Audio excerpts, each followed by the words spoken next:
Good afternoon, students. Today I will be starting a new lecture, that is the lecture 2 on the same subject, that is design and analysis of algorithm. So in my previous lecture, that was actually the first lecture of the same subject, I have covered what is a algorithm, what is the difference between algorithm and a program. I have explained with the phases of SDLC, the various phases of SDLC. So you can refer that first video. And then what are actually the characteristics of an algorithm. Okay, along with that I have also shown you just a short one example, I think, on how we can analyze a code snippet, an algorithmic snippet. So today I will be starting some new topics which are related to those first topics. So let's begin today's lecture.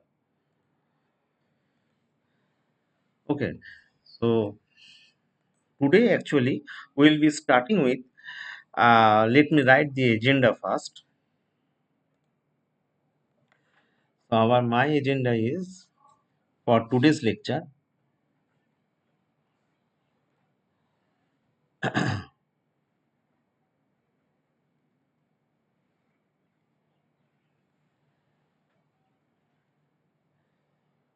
That is your classes of functions. I will tell you what is all these things in detail. Two is your asymptotic notations, various asymptotic notations that are used to represent the analysis of an algorithm as far as time and space complexity of that algorithm is concerned. And three are the analysis of algorithm. With the knowledge that you will be gaining from the second topic of my agenda, that is the asymptotic notations, you will be able to analyze these algorithms. But before that, you need to, I will provide you more examples, different type of examples, where you will construct the two functions, that is the time and space functions, and you will apply the knowledge of these asymptotic notations on those time and space functions, which are generally represented as Tn and Sn, as I will show you. That will make your concept clear how to analyze a algorithmic snippet. Okay, so to start with, this classes of functions. If you if you have gone through my first lecture video on this particular subject, I have told you that there are various the analysis of the algorithm in terms of time and space complexities can be done by various mathematical functions. These functions are generally represented as one,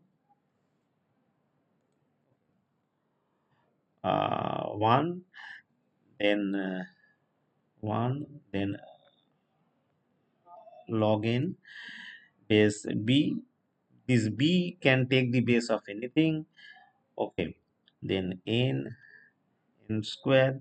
In between n and n square, you can have n log n base b, this thing. Then you can have n cube in between, similar to that of in between n and n square. You can have n log n base b. You can also have a similar type of function in between n square and n cube as n log n square base b, and so on and so forth. Okay, up to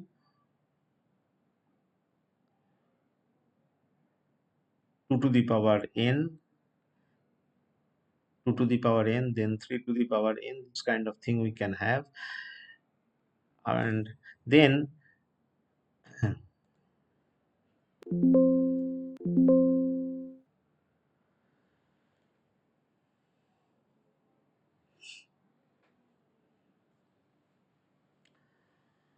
and then dot dot dot, then we can have n to the power n.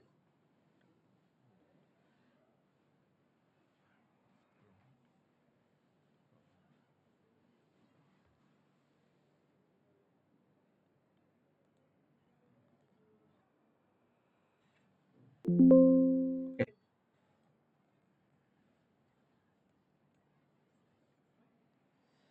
In this way we can have. Now to start with, I will go back to my original note and I will show you.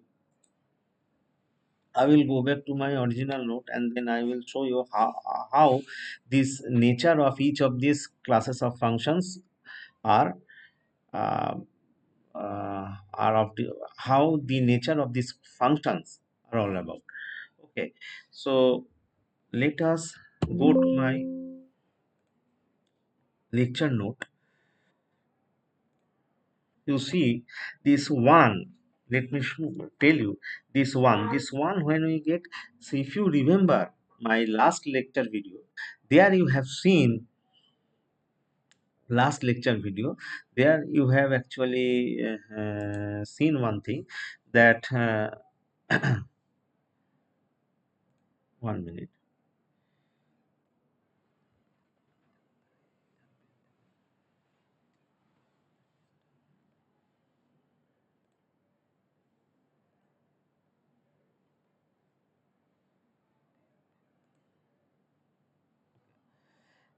there you can see that this one is basically a constant function, a constant type of functions. If you have gone through that in my last lecture video, the small code snippet which was provided to explain how what is the time complexity for your swapping of two variables using a third variable. There actually we have seen it is taking a constant time. The constant time is basically represented in algorithmic word.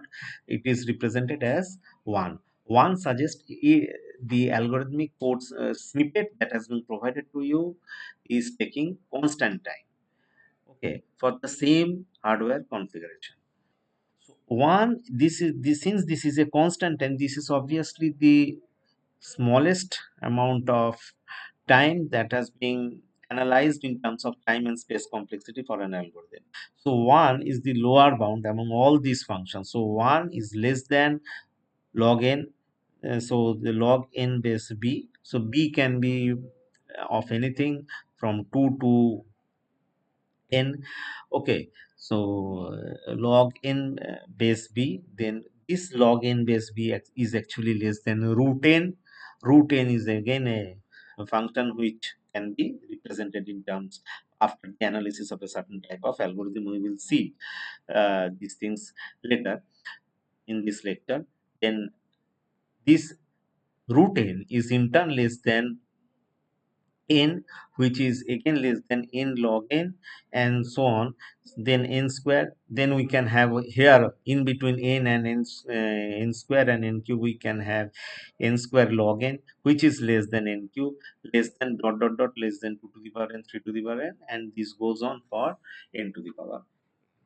Now this is the classes of function. Now you see we will be just we have, as for example, okay, I have considered just four functions, that is log n base 2, here b takes the value 2, log n base 2, then n square, and 2 to the power n.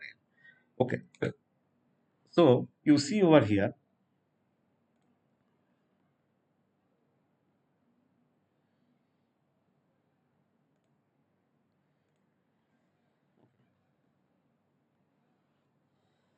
if you make a table like this, n, then a log n base 2, then you can have n square, and then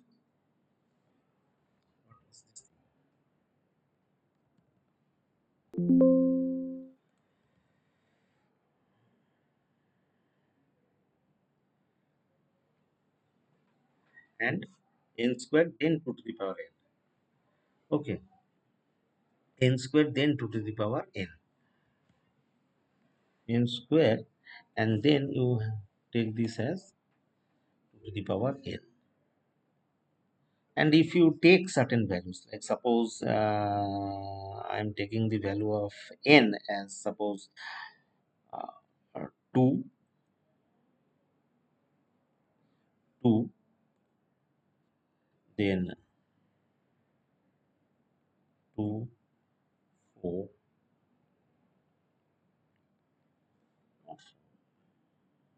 mm,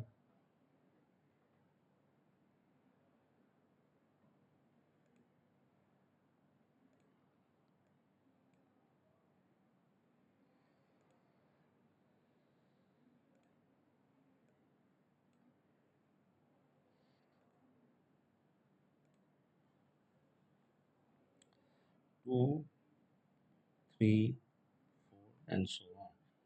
You just see over here.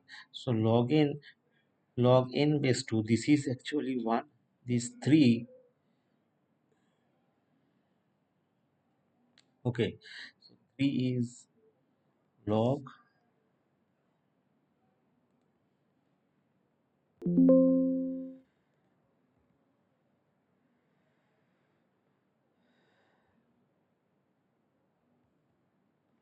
So this 3, this is actually, it should be greater than 1.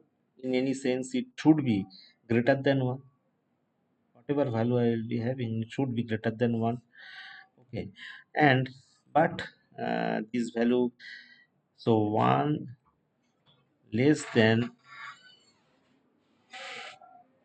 what here, whatever value I am having, I am not recalling the exact value right now, but you can see over here that 1 less than log 3 base 2 less than 2.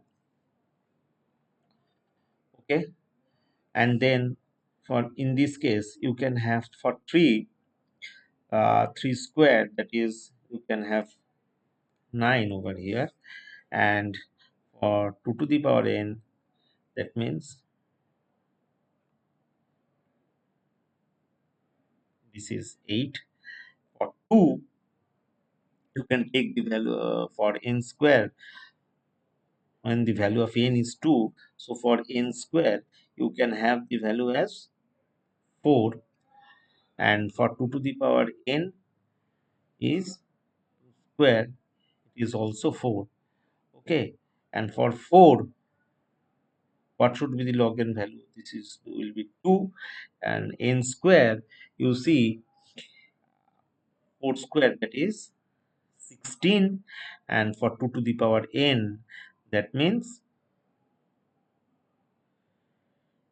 2 to the power n, here also you can have 16.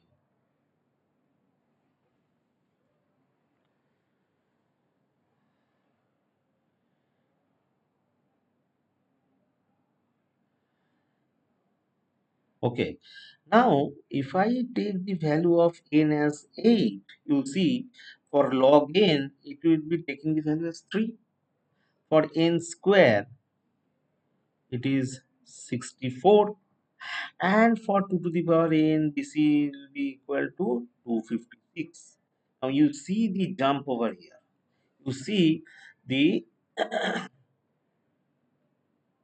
jump over here. This is the jump. Now you can, so from this you can have an idea. What we can say is that if n is taking small values, then for smaller values of n, so these functions will be more or less equivalent. Okay, some you can have for this function you can have some for the two functions, for example n square and 2 to the power n, and if the value of n is 2, so as you can see over here you can have this value of n square and the value of 2 to the power n are same, and for 3 value of n square even dominates the value of 2 to the power n, that is 3 square, that is 9, and 2 to the power 3, that is actually 8. But if you increase the value of n from 2 to 3, 2 or 3 to 8, and then onwards, 8 and any number greater than 8, okay, you see the huge jump over here. That means 64 n square is 64. If n is taking the value as 8, so n square will be 64, and 2 to the power n is equal to 256. Now you see the difference from 264 to 256. Any values which is taking the the value of n which is the taking its value as 8 or greater than 8, for in those cases 2 to the power n will clearly dominate n square. Okay, and n square is dominating n, and n is dominating log n. So naturally, n 2 to the power n will dominates all the functions which are less than n square. Now, this actually, so if you actually plot, these functions, so if this is actually your n in taking the value in x-axis, and this is actually equal to fn, where fn is being considered as log n n square 2 to the power n. So this is the value of log n. If this is the value of log n, so n will be something like this. So this is, suppose, log b base n, and this will be your n. N square will be something like this. This is your n square, and 2 to the power n will be like this, 2 to the power n. So it is becoming an exponential time. 3 to the power n will have a curve which is even more stiffer than 2 to the power n. Okay, so and so on. So as this type of function increases, so we can say over here, from here, that 1 is less than, so we can have another thing, that log n, which I can say log b n, which is less than log of n base b, which is again less than, in general term, if you could remember this thing, this in your mind, it will be helpful for you to analyze some algorithmic code snippet. So it will be in turn, which in turn is less than n. So this n is less than n log n base b, which is less than n square. This is less than n square log n base b. This is less than n cube, and so on. This is less than 2 to the power n, which in turn less than 2 to the power n log n base b, which is less than 3 to the power n, and so on till n to the power n. So you can remember this thing as a generalization of the functions, as the functions which are generally used, or you encounter while this type of functions you generally encounter while you will be doing the analysis of the algorithm. That means these are actually the classes of functions. So this, which is actually our first agenda. Okay, now let's start with this second most important. This is the most important topic, you can say, in the entire analysis, design and analysis of algorithms, because in this particular topic, whatever notations you will be learning, you have to use all those notations throughout the entire subject to analyze the code. And these things you can also see in some of the textbooks that are available for the data structures. So directly they are saying this is actually big O of n square or something. For example, the worst case complexity of bubble sort is big O of n square. So big O of n square, how this big O of n square or big theta of n square is coming? You do not know that thing. So all these things you will be actually learning in details over here. How actually we analyze a algorithmic code, and then from there on we represent them an algorithmic function code snippet. How we analyze those algorithmic code snippet in terms of time and space functions, and represent those functions in terms of as asymptotically by using this asymptotic notation that we will see right now. Okay, so let me go back to my parent node, okay, to start with this particular topic.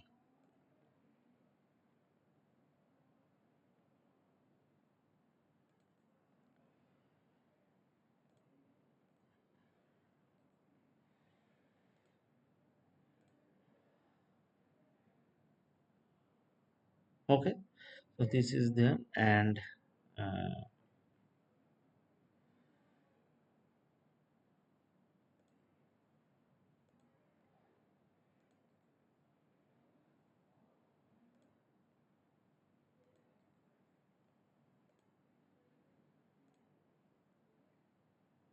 yeah. Now you see. So let me tell you something about here. So this asymptotic, as I have told you, what is asymptotic notations? So these asymptotic notations, you need to have some foundations of mathematics to understand this. Asymptotic notations, they are actually your mathematical notations, which are, as I have told you just now, which are actually used to represent the running time of an algorithm, or it represent, these are actually used to represent the storage memory of an algorithm. Okay, storage capacity of an algorithm, you can say how much storage is required, storage requirement of an algorithmic code snippet if it is implemented in program. So when the inputs, okay, when inputs, you see, by describing the running time of an algorithm, when the input tends towards a particular value or the limiting value, particular value or the limiting value. So this is important. When this input tends towards a particular value or a limiting value. Now, for example, the bubble sort example, when the input array is already sorted, okay, the time taken by the algorithm is linear. That is actually the best case. Okay, so already sorted array, if on a sorted array, if you are representing, if you are analyzing a bubble sort algorithm on a sorted array, how much time will it take? It will take a linear time. That means by only n, big O or big theta of n.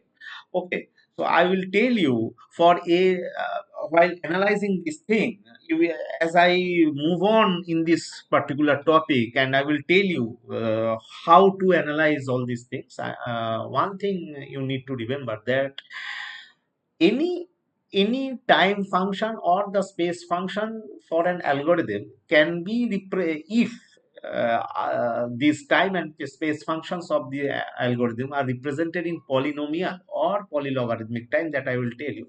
It is better that you represent asymptotically those functions as in terms of theta notations, even though most of the books available in the market use big O notation to represent them, but the best practice is you should represent those in terms of theta. Okay, and why I am saying this thing, I will tell you in details. For example, in this case, as I have told you, so if an array is sorted and if you or a list of elements are in sorted, are arranged, already arranged in a sorted manner, and then if you are implementing the binary search, or not the binary search, bubble sort, to sort the array, how much time will it take? It will take only big theta or big of n, that is the linear time it will take. Okay, another example, that is your best case complexity. If it is not sorted and then you are applying the bubble sort technique, that will become a worst case scenario. In that case, it will take quadratic time. That means big O or big theta of n square. That is. Okay, so another example is your linear search. In the linear search, if you are searching a key element, which is incidentally the first element, which happens to be the first element of the entire list, then it is a best case situation, and obviously it will be searched in constant time. That is, we can represent it as big O or big theta of 1. Okay, so this is one example for asymptotic notation. Now, there are mainly three asymptotic notations over which we come across in this particular subject. That is big O notation. This we say as big O notation. Then we are having omega. We call this as big omega notation, big omega notation. And there is one more notation, that is this is actually big theta notation. Okay, this is a big theta notation. Apart from these are generally used, okay, asymptotic notation, and I will discuss this in details over here.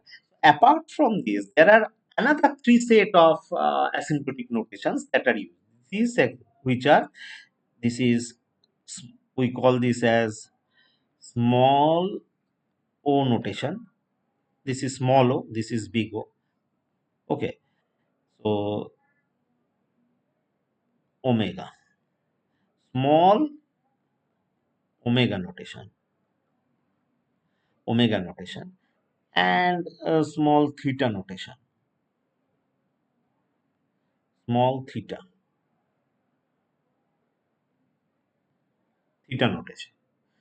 Okay, so let me come these things one by one. Okay, so first thing first. So this topic, I have already told you about this thing. Now let me come to each of these notations in details. So big O notation. What is a big O notation? So what is the formal definition of a big O notation? Okay. So we say that a function fn is said to be as big O of g of n if and only if there exists some certain constant c and n0 such that f of n is less than equal to c into g of n for all n greater than n0. So let me write it over here. Okay, let me write it over here in this case.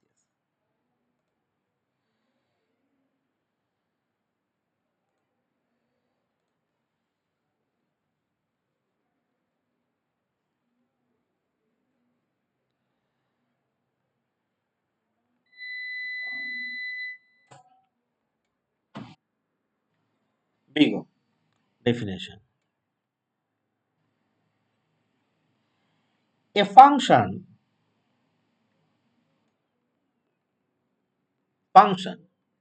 f of n is said to be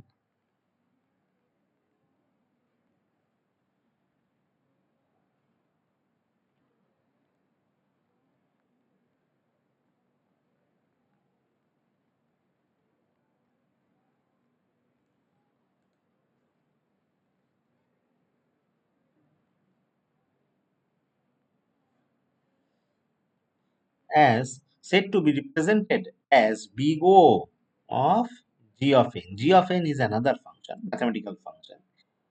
If and only if, which we commonly write in as IFF, there exist, okay, this is a mathematical symbol, there exist some positive constant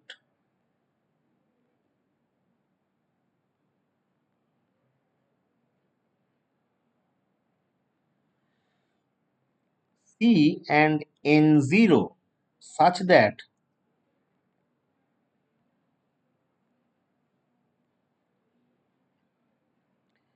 f of n is less than equal to C into g of n for all n greater than n0. So what do we mean? What do we understand from this thing? See, if there are if so, a big O notation is basically big O notation is for a particular function basically represents the upper bound of that particular. Okay, so here we see that for a constant, so some positive constant c and n0, a function fx is always less than f of n. A function f of n is always less than c into g of n for all values of n which are greater than equal to which are greater than n0, strictly greater than. Okay, so diagrammatically, let us understand this thing. Diagrammatically, let us understand this thing.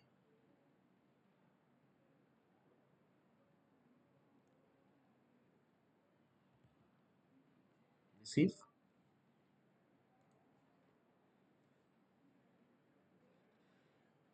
this is actually greater than equal to.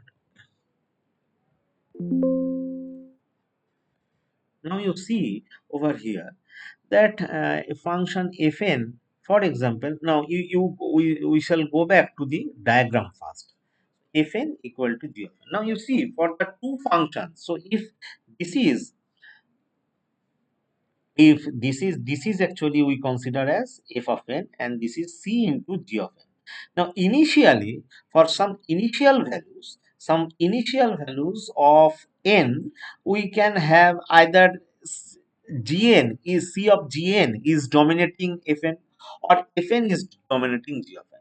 For example, you see from here in this case, at this particular point, okay, you see this f of n is dominating c into g of n. This is c into g of n, and here in this case c into g of n is dominating fn. But over here you see fn is again being dominated. Fn is again dominating this c into g of n.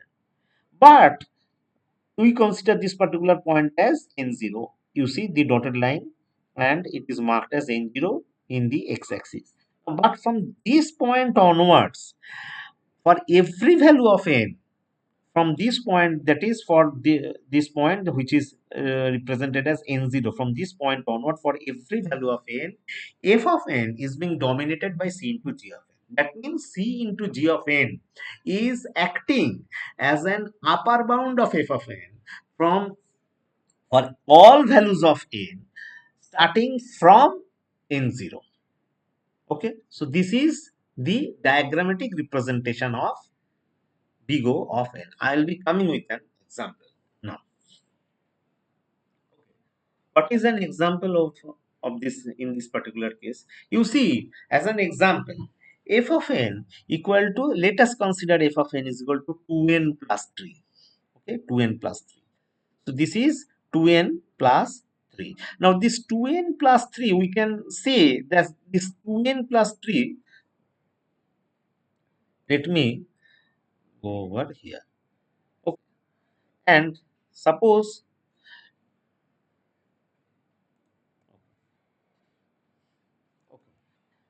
let us come with an example. I have explained you the figure from the note, and let us write the example over here. Suppose Fn equal to 2n plus 3.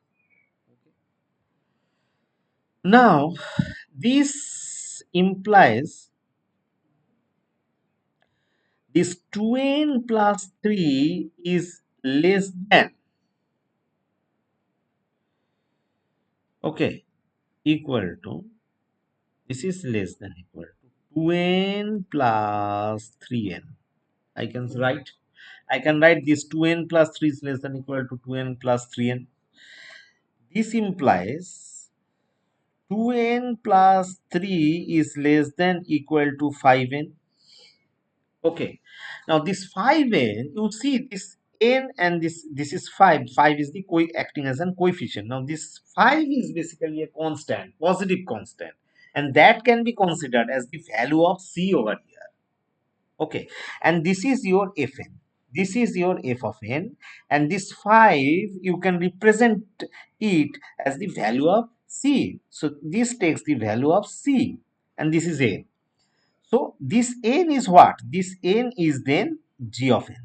So we can say f of n is big O of n.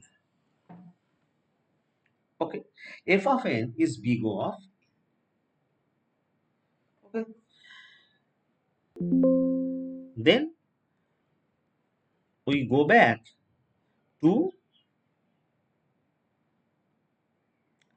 big O, and then we go back to what we can say. This is big O of n. And okay, now over here you can also one thing we just you need to remember over here is that, and what is that n0 over here? What is the value of the n0? Now n0 will take the value of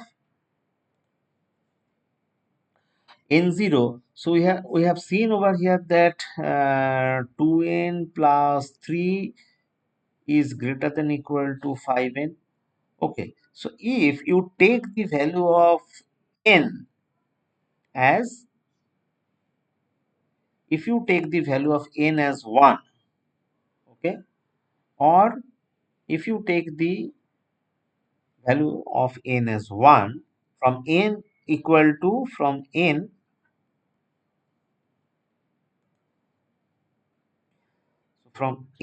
equal to 1, or we can say this value is basically the value of n0. So if n equal to n0, that means if n take the value, if n take the value as 1, from that value onwards, okay, all the value, this fn c into g of n, this c into g of n will act, that means 5n will act as a upper bound of the function 2n plus 3.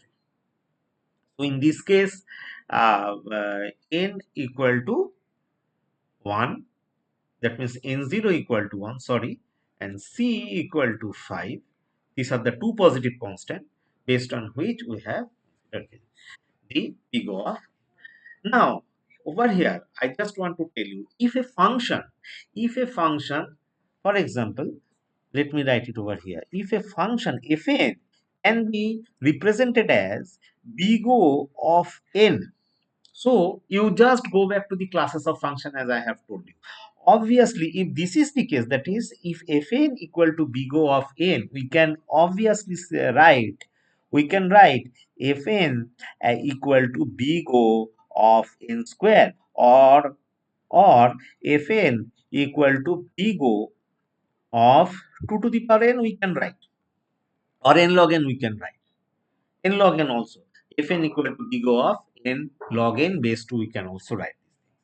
But here, why we are able to write these things? Because if you know, all of you know that this n log n, n square, 2 to the power n are all greater than, or all greater than, or are the upper bound of n.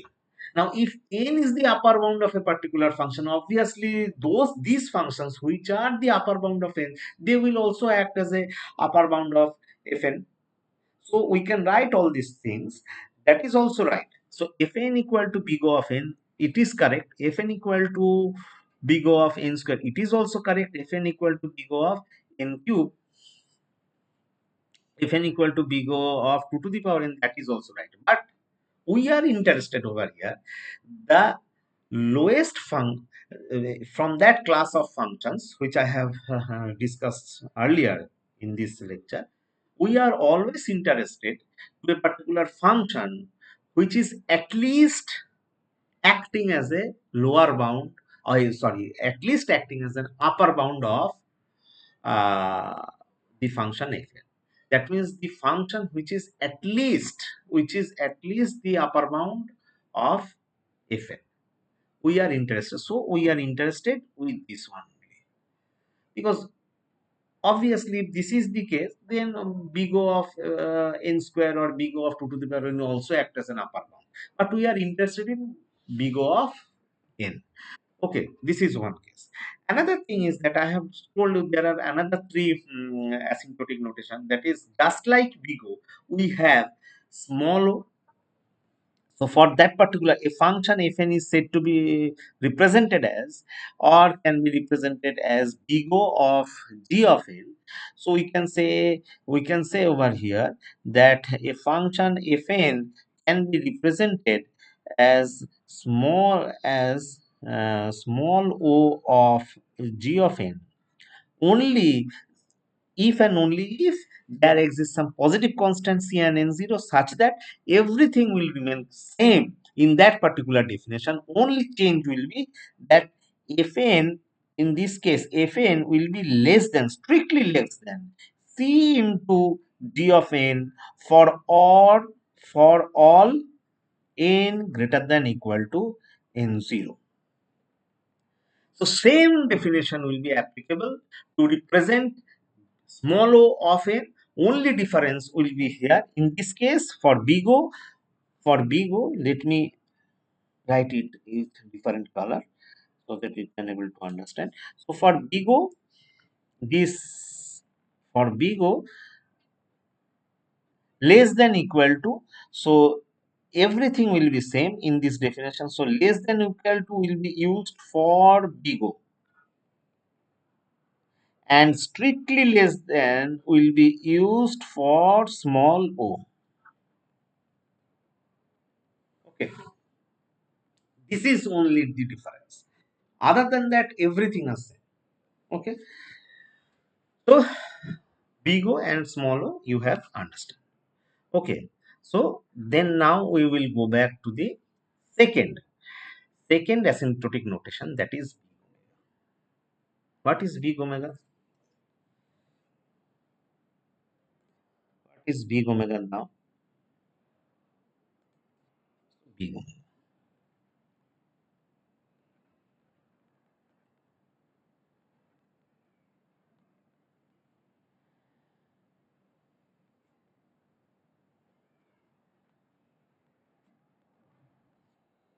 A function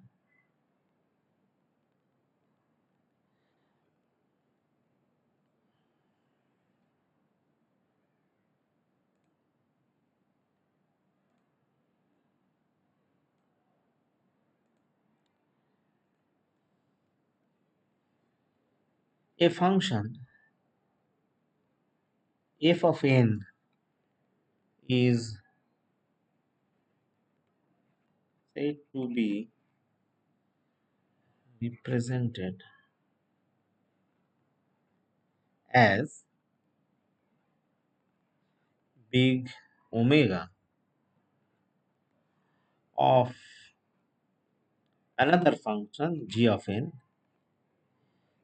if and only if there exist some positive constant, some positive constants c and n0, such that f of n is not f of,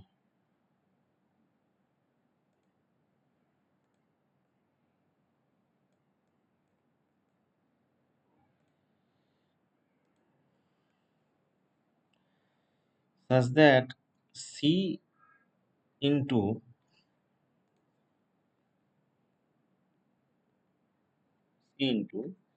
g of n is less than equal to f of n for all n greater than equal to n0. Okay. See the example now. Big omega, a function, and it is represented as these things. Fn equal to big omega of g of n. Big omega of g of n. So if there, so the function fn equal to big omega of g of n.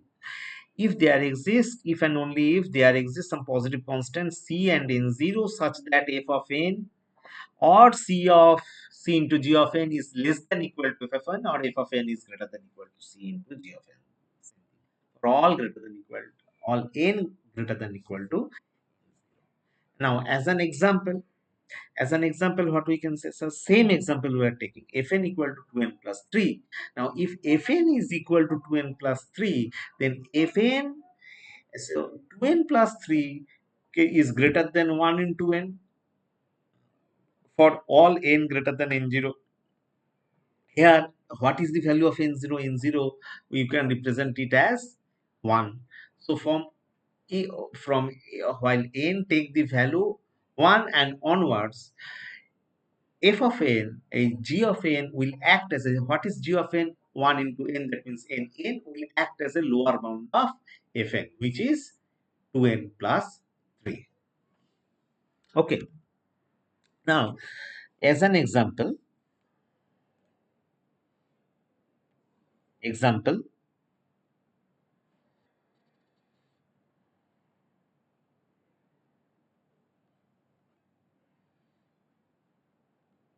fn is equal to, suppose we say another example I am giving, 2n square plus 6. Okay. Now this 2n square plus 6 fn and g of n. So this is represents this is big omega. So we say that fn is big omega of g of n. Okay. Now this gn is what? Gn should be now that we need to find out. So if fn is equal to 2n square plus 6, so 2n square plus 6, I can write this 2n square plus 6 is greater than equal to, this is fn, that is greater than equal to, this is greater than equal to n square. I can write this as n square. Okay, n square. That means again 1 into n square I can write. Okay, now you see this is f of n. Use from this definition, you see this is f of n. Okay, this f of n is this, and this 1 is what? 1 is actually the positive constant c, and this n square should be your g of n. Okay, and and this inequality will hold good for all the values of n, for all values of n greater than equal to 1. So this 1 is basically your n0, n0. Okay. From this definition, you see this thing. So we can say, what we can say, this fn is equal to big omega of what? Of n square. We can say. Now this n square is acting as a lower bound of, this n square is acting as a lower bound of the function fn, which is 2n square plus 6. Okay, for all the values of n from 1 onwards. Okay, now this is the case. Now if, what we can say, just like you just consider this with big O definition. Now in this case, in this example which I have cited over here, fn is equal to big omega of n square.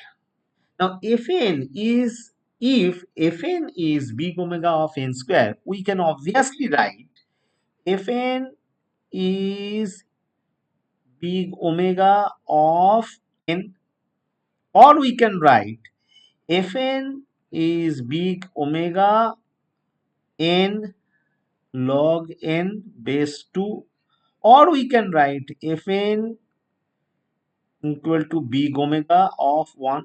All these things will be correct. But here, what we are interested with? We are interested with the greatest function that is acting as a lower bound of the said function, that is fn. So, what is the greatest function that is acting as a lower bound of the set function, that is your fn? You go back to your classes of function and see the greatest function among all these things, that is n square, n log n base 2, and the constant term, that is 1. Among all these things, the greatest function is actually the n square. So we are, all these things are correct, but we are always interested with this one. So that is why we write, instead of writing fn equal to big omega of n, we are writing here that fn equal to big omega of n square. Okay, so this is one aspect. Now, now we will be seeing, and from this, no, one thing from this, that is from big omega, we can automatically derive or write the definition of small omega. Small omega is basically expressed as omega.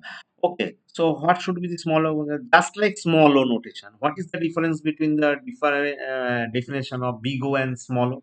Only difference is that the f of n, for in case of big O, f of n is less than equal to c into g of n, whereas small o is strictly says that fn should be strictly less than c into g of n for all n greater than equal to n0. Here also, as you have seen, for big omega, c into gn is less than, that means c into g of n is acting as the lower bound of f of n. C into g of n is less than equal to f of n. For small omega, that means for small omega like of this thing can be represented, we can represent, we can define this small omega as c into g of n. Instead of less than equal to, it would be less than f of n for all n greater than equal to n0. This is the only difference in the definition of small omega compared to the definition of big omega. Okay, this is the. Now we will be seeing the tighter bound or big theta and small theta definition. Okay, so let's go back to the parent note.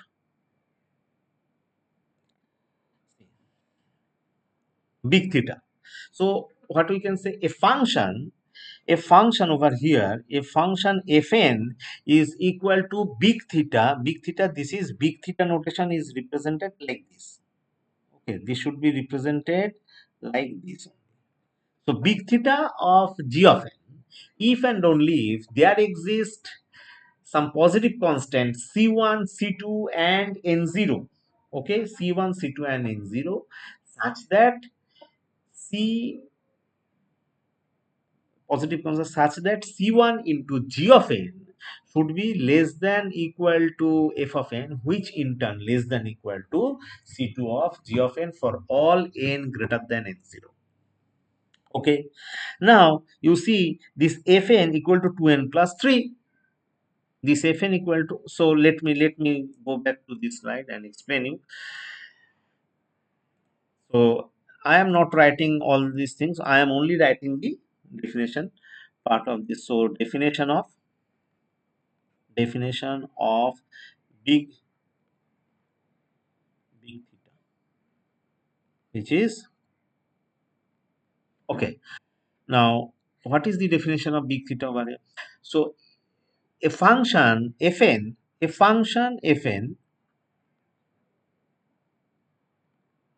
function fn is said to be represented as big O, big theta of g of n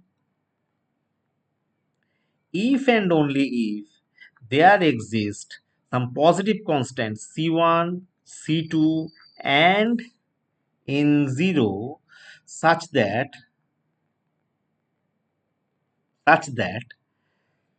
C C1 such that your C1 into G of n less than equal to f of n, which in turn less than equal to C2 into G of n for all n greater than equal to n0. Okay. Now you see as an example, and small theta. Let me write this thing. Only this thing will be changed for small theta. This thing is for big theta.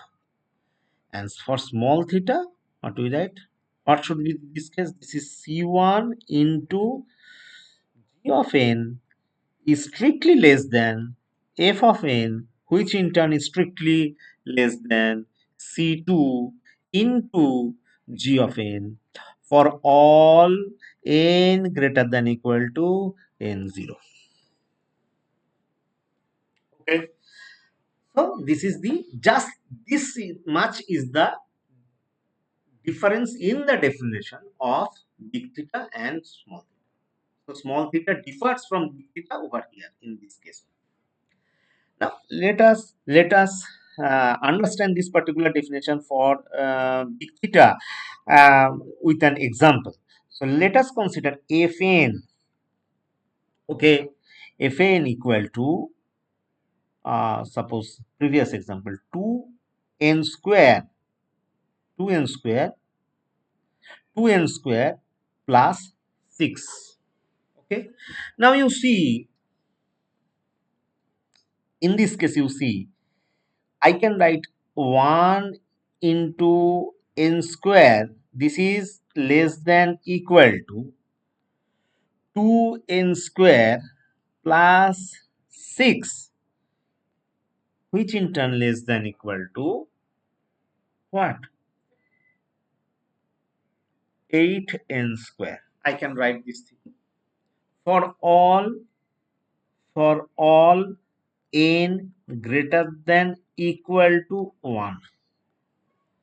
I can write this. Now you see over here, what is, while I am writing this thing as an example, I consider this as an example of me.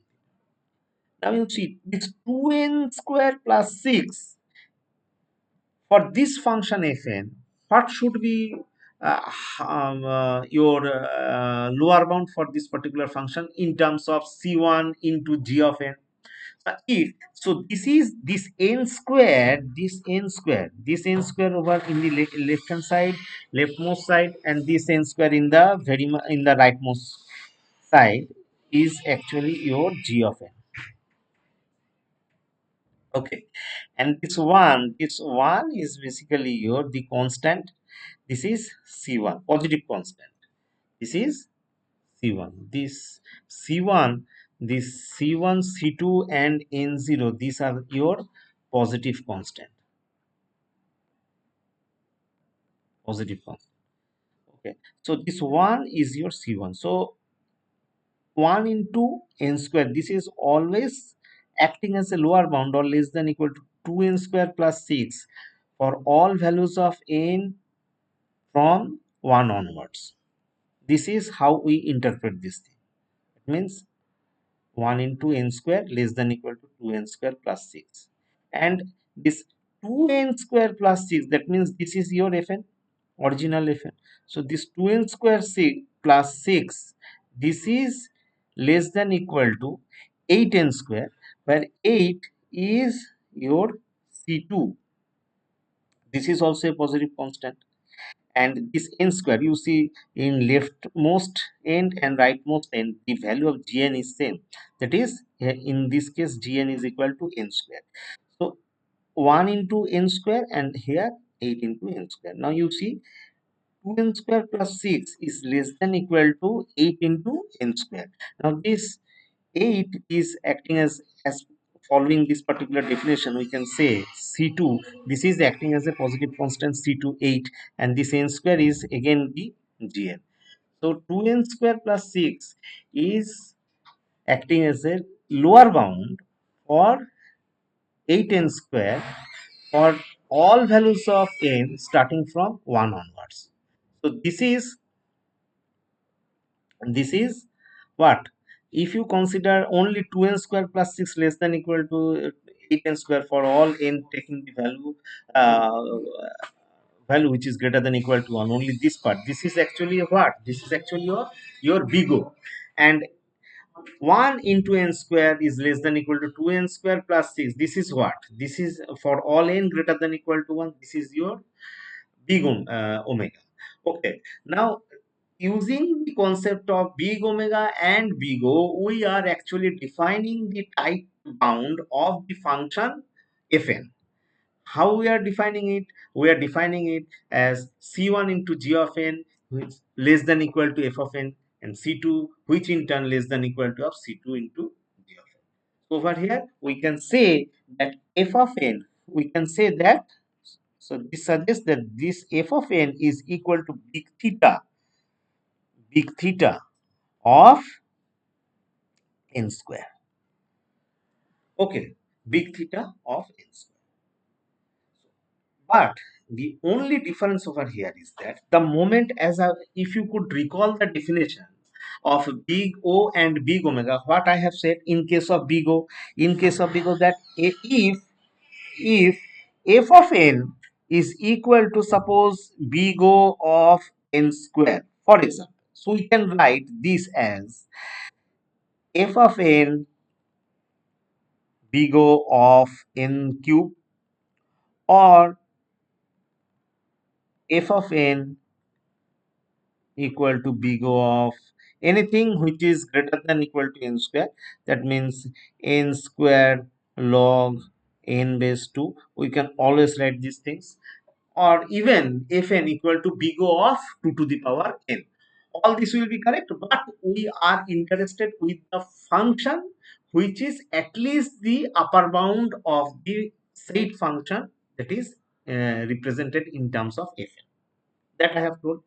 In case of big omega, what I have told, if fn in case of big omega, either this is big O, in case of big omega, what I have told you, if fn it can be written as big omega of n square, for example, we can write it as fn equal to big omega of n, or fn equal to big omega of n log n is 2, or fn equal to big omega of 1. All these things will be correct, but we are interested with the function which is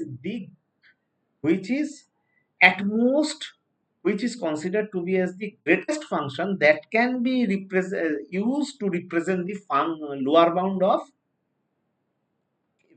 That means we are interested in this big omega of n square, and in this case we are interested in this. Okay. But all this fn equal to big O of n cube, or fn equal to big omega of n, they are also correct. But we are interested with this. But however, unlike this thing which happens in big O or big omega, unlike this, in case of when you are representing a function, mathematical function fn in terms of big theta, small theta, you cannot represent that particular function fn in in terms of any function which is less than the function which is less than actually gn, or which is greater than actually gn. That you cannot do so.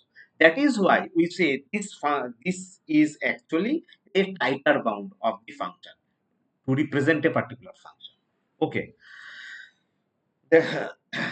So for this reason only, we always prefer to analyze a code snippet and we always prefer to represent that function in type bound. That means in terms of theta. Now, if it is not, if we are unable to represent a particular function in type in terms of theta, then we have to represent them in terms of big O or big omega. But we first see is f is t of m, that means the time function or the space function s of n of for a particular algorithmic snippet, can it be represented in terms of big theta or small theta? If yes, then we shall go for it. If it is not, then at least we try to represent the Tn or Sn function in terms of small omega, in terms of big omega or small omega, or big O or small. Okay. Now, generally, you should keep in mind that this is just, you can consider this as the right hand thumb rule. So, for any function, let me write it over here. If you are representing, if you are representing the Tn or Sn of a algorithmic code snippet, and that Tn or Sn is represented while analysis, it is represented in terms of polynomial or polylogarithmic functions. Polynomial means this n to the power k, anything represented by in terms of n to the power k. Okay, that means n square we can write, n we can write, n cube we can write, n to the power 4 we can write, and so on up to n to the power k. Okay, these are all polynomial. So, if any function can be represented while analyzing Tn, that means time function and space function, while analyzing the time function and space function of an algorithmic code snippet, if any one of them can be represented polynomially, that is Tn and or Sn can be represented polynomially or in polylogarithmic. What is polylogarithmic? Polylogarithmic is your log n we can write, okay, or log n we can write base b, or n log n we can write, or n square log n we can write, or we can write n square log n bb, and so on and so forth. That means a polynomial term is associated with logarithmic term. That is your polylogarithmic. So, if any, while while you are trying to analyze the Tn and Sn, or that means time and function and space function of any algorithmic code snippet, and while doing that, if you see your analysis, if you see in your analysis that the time function and the space function is represented polynomially or polylogarithmically, then you should always represent the Tn function or the Sn function, which is the time function and space function, asymptotically by using big theta or small theta notations, because there exists a tide bound for every polynomial or polylogarithmic functions, that you can understand, you can consider this as a right hand thumb. However, there are certain functions, unlike these polynomial or polylogarithmic functions, that is your exponential functions, which we can say that is 2 to the power n or 3 to the power n or something like that. 2 to the, that is exponential logarithmic, that is 2 to the power n log n or 2 to the power n log n, this kind of thing, or factorial n, we can say. For this kind of term, you can, there does not exist any class of functions. You recall that classes of functions, for any classes of functions that are not categorically polynomial or polylogarithmic, you can represent those functions as either in terms of upper bound or in terms of lower bound. That means big O or big omega, or small omega, because there does not exist any tighter bound for this. As for example, if let us consider a function fn equal to, you consider a function fn equal to n factorial. Now you see, in order to represent any function in big theta or big O notation, you just recall the definition. That is, there is has to be three positive constants c1, c2, and n0, such that c1 g of n and a function fn is represented as big theta or small theta of g of n.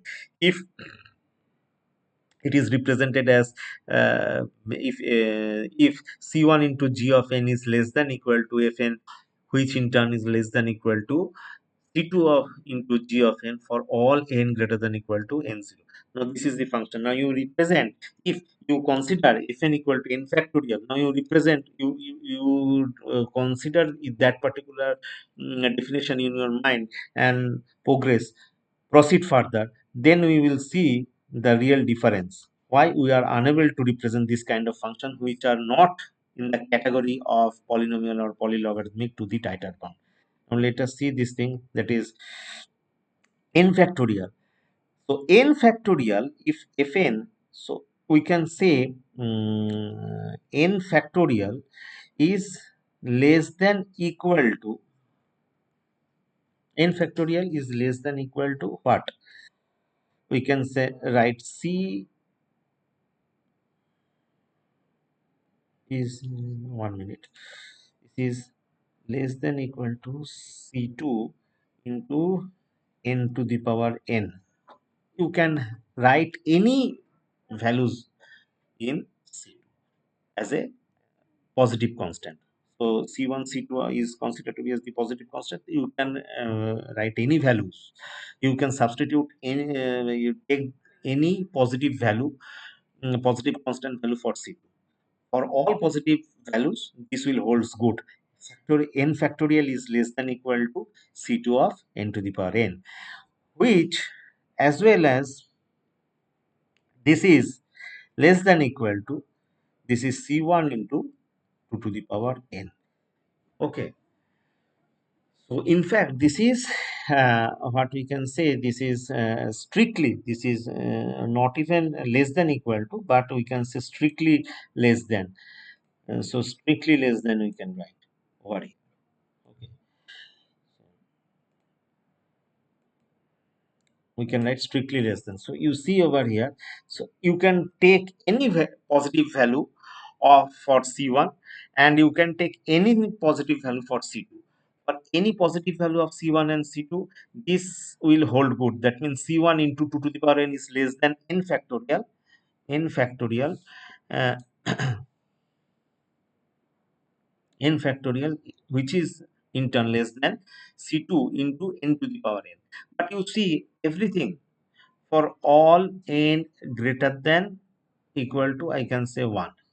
Okay, but you see this has to be same in both the n, but this is not same. The over here this is n to the power n, and in the rightmost end in this inequality, and in the leftmost end it is 2 to the power n.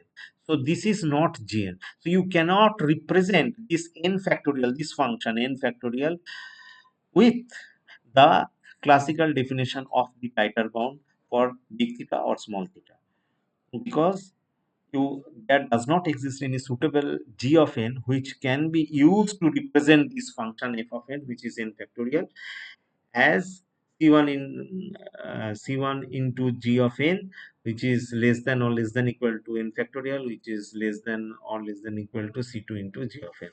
There does not exist any function in the form of g of n for both ends, that is left hand side or right hand side. So as a matter of that, either you need to represent this particular function in their upper bound, that means in terms of big O or small o, or in terms of, this is actually represented in terms of small o notation.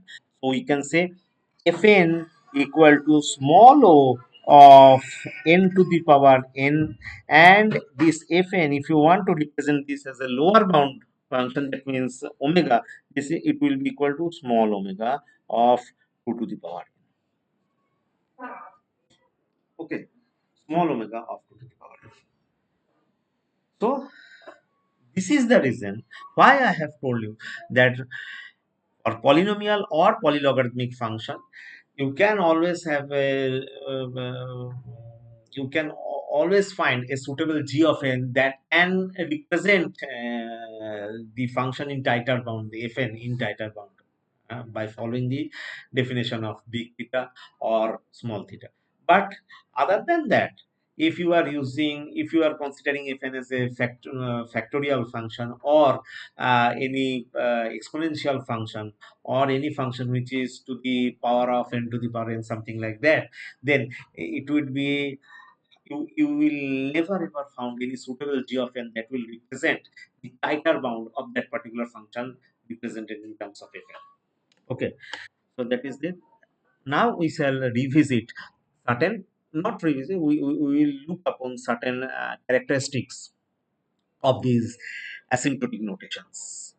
Okay, so let us go back to our parent node, asymptotic notations. These are the actually the properties or characteristics of a function. A function fn is represented as big O of g of n or small o of g of n if a into fn, if a into fn is again represented as big O of g of n, that is fn equal to 2n square plus 5. This implies fn equal to big O of n square. So this is one property. Okay, the a is your constant. So now if a constant is being multiplied with fn, it will have no impact on the function which is represented in terms of g of n, as far as big O notation is concerned. Same thing, this big O notation, this property is applicable, same property is applicable to big theta as well as big omega, small theta, small omega. Okay, second, reflexive property. If fn is given such that, then fn is given, then fn is basically the big O of itself. Fn is big O of fn only. That means if fn equal to n square, we can write fn equal to big O of n square also. That you have seen in the example which I have provided, that fn equal to 2n square plus 6, that example which I provided earlier, 2n square plus 6. So fn can be represented asymptotically as big O of n square or big omega of n square. So this is actually the reflexive property, where a function is being where a particular function is being representing its own, or defining its own, its upper bound and lower bound by itself. Okay, that is by the same function which is the fn. So we can write fn equal to big omega of or big O of fn, or fn equal to big theta of fn. That is, this particular thing is also applicable to other two asymptotic notation, that is big omega and big theta, small omega, small theta. Now big theta, big omega, but they are not applicable. They are not applicable for the small omega and small theta. Okay. Now the symmetry, fn equal to, if fn equal to big theta of g of n, then gn equal, it will also be equal to the big theta of f of n. For example, if fn equal to n square, fn equal to n square and gn equal to n square, then we can write fn equal to big theta of n square and gn equal to big theta of n square. Note, for this, but this is not applicable. This is not applicable for big O and big omega. Symmetry property does not hold, because if it is applicable for big omega and big theta, then how you will define its the upper bound and the lower bound? This is only applicable for big theta. Transitive property, it is applicable for omega as well as big O notation and big theta notation. That means if fn equal to big O of gn and gn equal to big O of hn, we can write big O, fn equal to big O of h of n. And similar case is similar property is applicable to big omega and big theta. Okay. Then transpose symmetry. Transpose symmetry, if fn equal to big O of g of n and gn equal to, then we can say if fn equal to big O of g of n, then inversely we can, conversely we can say that g of n is equal to big omega of fn. That means if fn, as for this example, you see, if fn equal to n, for example, and gn equal to n square, fn equal to, we can write as fn equal to big O of n square, and gn we can write big omega of n. This is actually your transpose symmetry, but this does not holds good for theta notation. This only holds good for big O and big omega. Now, okay.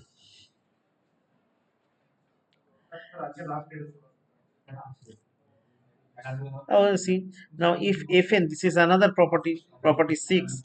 So if fn equal to big O of gn, and fn again, if fn equal to big O of gn and fn equal to big omega of gn, then we can write, if that is actually your tighter bound case. So we can write Fn is equal to theta of Gn, because this Gn is used to represent both upper bound and lower bound for a function. If the Gn is used to represent both tighter bound and both upper bound and lower bound of a function Fn, then obviously we can say that uh, the function Gn can represent the function Fn in tighter bound, that is using big theta or small theta notation. Okay, but this holds good for logarithmic and for polynomial and polylogarithmic function, or the logarithmic function. For all other functions, it does not hold good.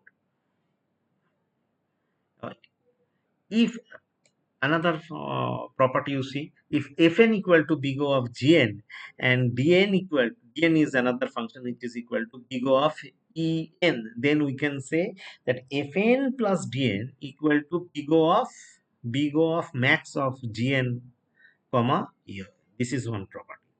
Okay, so counter example, you see fn equal to for the example, you see for this property, what is this appropriate example? Fn equal to n and dn equal to n square. Now fn plus dn, we can say this is equal to big O of max of n and n square.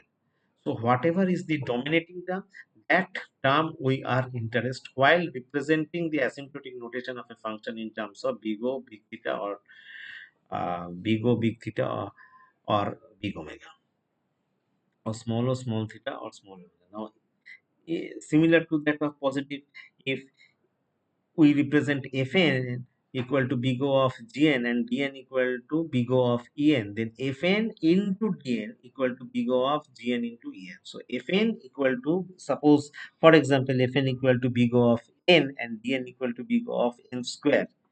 So what does this implies? Fn into dn, this is big O of n into n square, that means n cube, we can say. Okay, this is big O of n cube. Okay, up to this we are done.